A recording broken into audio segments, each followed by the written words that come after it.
ഞാൻ തൊൽഹത്ത് royal customers Kavannur. ഇന്ന് നമ്മൾ റീസ്റ്റോറേഷൻ വീഡിയോ ആണ് ഇടുന്നത് കേട്ടോ, എടുക്കുന്നത്. അപ്പോൾ നമ്മൾ പഴയ വണ്ടി റീസ്റ്റോർ ചെയ്യുക എന്നുള്ളത് ഇപ്പം പുതിയതായിട്ട് വീണ്ടും ഒരു ട്രെൻഡിങ് ആയിട്ട് വന്നുകൊണ്ടിരിക്കുകയാണ്. കാരണം ഇതൊരു എലക്ട്ര ചെയ്ത് 2005 എലക്ട്ര ചെയ്തതാണ്.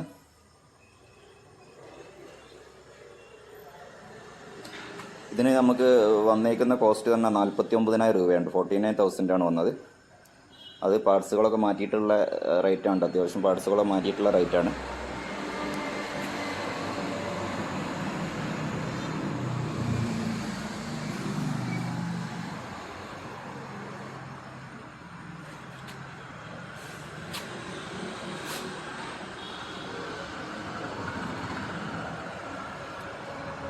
മീറ്ററൊന്നും മാറ്റിയിട്ടില്ല, മീറ്ററൊക്കെ പഴയ മീറ്ററിനെ വെച്ചിട്ടുണ്ട്.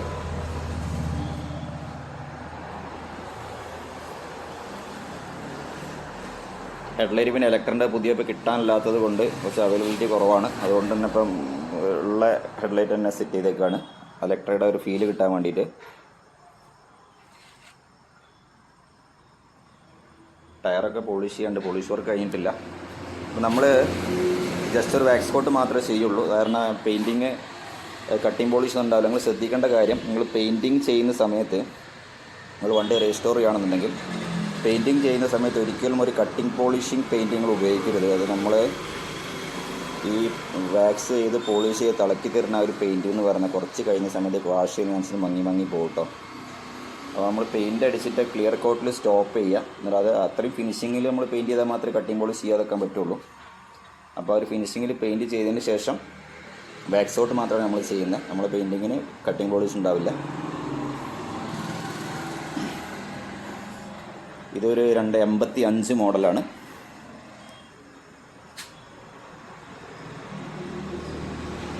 ഇവർക്ക് 2-3 ദിവസം കൊണ്ട് ഫിനിഷ് ആവും കേട്ടോ.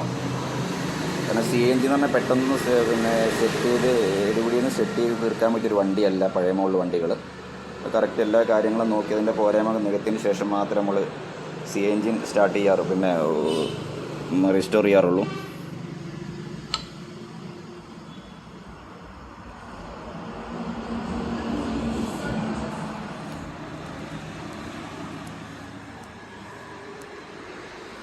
അപ്പോൾ ഞാൻ എടുത്ത് പറയാനുള്ള കാരണം എന്താണെന്ന് വെച്ചാൽ, നമ്മൾ ഒരു വണ്ടി റീസ്റ്റോർ ചെയ്യുന്നത് പുതിയ വണ്ടി പോലെ ഫിനിഷ് ചെയ്ത് കൊണ്ടെടുക്കാൻ, അത് 1-2 വർഷത്തിന് വേണ്ടിയല്ല. ഒരു പുതിയ വണ്ടി ഷോറൂമിൽ നിന്ന് ഇറങ്ങുന്ന മാതിരി തന്നെ ഇറക്കിയതിന് ശേഷം ഒരു 6-7-8 വർഷത്തിന് പെയിൻറ്റിങ്ങും കാര്യങ്ങളും ഒന്നും ആവാതെ ആ ഒരു പുതുമ നിലനിർത്തിക്കൊണ്ടുള്ള ആ ഒരു ഫിനിഷിങ് ചെയ്താൽ മാത്രമേ നമ്മൾ ഈ 10,000 മുടക്കിയിട്ടുള്ള റീസ്റ്റോറേഷൻ നമുക്ക് മുതലാവുള്ളൂ. അപ്പോൾ നമ്മളൊരു വണ്ടി പെയിൻറ്റ് ചെയ്യുന്ന സമയത്ത് വളരെയധികം ശ്രദ്ധിക്കാനുണ്ട്. പിന്നെ അതിൻ്റെ പ്രിപ്പറേഷനും കംപ്ലീറ്റ് പെയിൻറ്റൊക്കെ കളഞ്ഞതിന് ശേഷം മെറ്റലാക്കിയതിന് ശേഷം മാത്രം പെയിൻറ്റ് ചെയ്യാൻ ശ്രമിക്കുക. ഒരിക്കലും ഒരു നിലവിലുള്ള പെയിൻറ്റിൻ്റെ മുകളിൽ പുട്ടി അടിച്ചതിന് ശേഷം നമ്മൾ പെയിൻറ്റ് ചെയ്തെടുക്കരുത്. അതൊരു 5-6 മാസം കഴിയുമ്പോൾ കുറച്ച് മയത്തിട്ട് കഴിഞ്ഞാൽ അത് പൊള്ളച്ച് വരും. പിന്നെ പഴയ പെയിൻറ്റിൻ്റെ മുകളിൽ ഒരിക്കലും നമ്മൾ റീപെയിൻറ്റ് ചെയ്യരുത്. കാരണം പെയിൻറ്റിൻ്റെ കാലാവധി കഴിഞ്ഞുകൊണ്ടിരിക്കുകയായിരിക്കും. ആ സമയത്തായിരിക്കും നമ്മൾ ഈ പുതിയ പെയിൻറ്റ് അടിക്കുന്നത്. അടിയിലെ പെയിൻറ്റ് പൊളിഞ്ഞ് വരുന്ന സമയത്ത് മൊത്തത്തിൽ പെയിൻറ്റ്, അതിൻ്റെ മുകളിൽ എത്ര ക്വാളിറ്റിയിൽ പെയിൻറ്റ് അടിച്ചിട്ടും കാര്യമില്ല. അപ്പോൾ നമ്മൾ ഏറ്റവും ശ്രദ്ധിക്കേണ്ട പെയിൻറ്റിങ്ങാണ്. പെയിൻറ്റിങ്ങിൽ യാതൊരു കോംപ്രമൈസും ചെയ്യാൻ പാടില്ല. കാരണം ഒരു 4-5 രൂപ ലാഭിച്ചുകൊണ്ട് ഒരിക്കലും ബാക്കിയുള്ള കാര്യങ്ങളൊക്കെ നമ്മൾ 10,000, 10, 50, 60, 70, 80 മുടക്കിയിട്ടാണ് CNG നമ്മൾ റീസ്റ്റോർ ചെയ്യുന്നത്. അതൊരു 5 രൂപ ലാഭിച്ചിട്ട് പെയിൻറ്റിങ് മാത്രം ലാഭിച്ചുകൊണ്ട് നമുക്ക് കിട്ടാൻ പോകുന്ന ആ വണ്ടിൻ്റെ പിന്നെ ഒരു 5-6 മാസം കഴിയുമ്പോൾ കംപ്ലീറ്റ് മങ്ങി പെയിൻറ്റ് ഫെയ്ഡാൻ തുടങ്ങി, അല്ലെങ്കിൽ വർഷം കഴിയുമ്പോൾ പൊളിഞ്ഞു പോകാൻ തുടങ്ങി. പിന്നെ നമ്മൾ ആ മുടക്കിയ പൈസക്ക് ഒന്നും ഒരു അർത്ഥമില്ലാതായി മാറും. അപ്പം റീസ്റ്റോർ ചെയ്യുന്ന സമയത്ത് നല്ല ശ്രദ്ധിക്കുക. നിങ്ങൾ എവിടെയാണോ പ്രോപ്പറായിട്ട് പെയിൻറ്റിങ് നടത്തുന്നത്, പ്രോപ്പറായിട്ട് ശരിയായ മെത്തേഡിൽ എങ്ങനെയാണ് പെയിൻറ്റിങ് ചെയ്യുന്നത്, ആ സ്ഥലത്ത് കൊണ്ട് പെയിൻറ്റിങ് ചെയ്യുക. കാരണം അതാണ് ഏറ്റവും പ്രധാനം. പെയിൻറ്റിങ്ങാണ് റീസ്റ്റോറേഷൻ ഏറ്റവും പ്രധാനപ്പെട്ട പെയിൻറ്റിങ്ങാണ്. പിന്നെ എൻജിൻ വർക്ക് എന്ന് പറഞ്ഞാൽ നമ്മൾ CNGൻ്റെ എൻജിൻ വർക്ക് ചെയ്യുമ്പോൾ ശ്രദ്ധിക്കാനുള്ള നല്ലൊരു ഇൻഡസ്ട്രിയൽ വർക്ക്, നല്ല പിന്നെ എക്സ്പീരിയൻസുള്ള ഇൻഡസ്ട്രിയൽ വർക്കറും അതേപോലെ നല്ല എക്സ്പീരിയൻസുള്ള ഒരു മെക്കാനിക്കും രണ്ടും കൂടെ കൂടിയാൽ മാത്രമേ ഒരു എൻജിൻ കറക്റ്റായിട്ട് നമുക്ക് സെറ്റ് ചെയ്തെടുക്കാൻ പറ്റുള്ളൂ.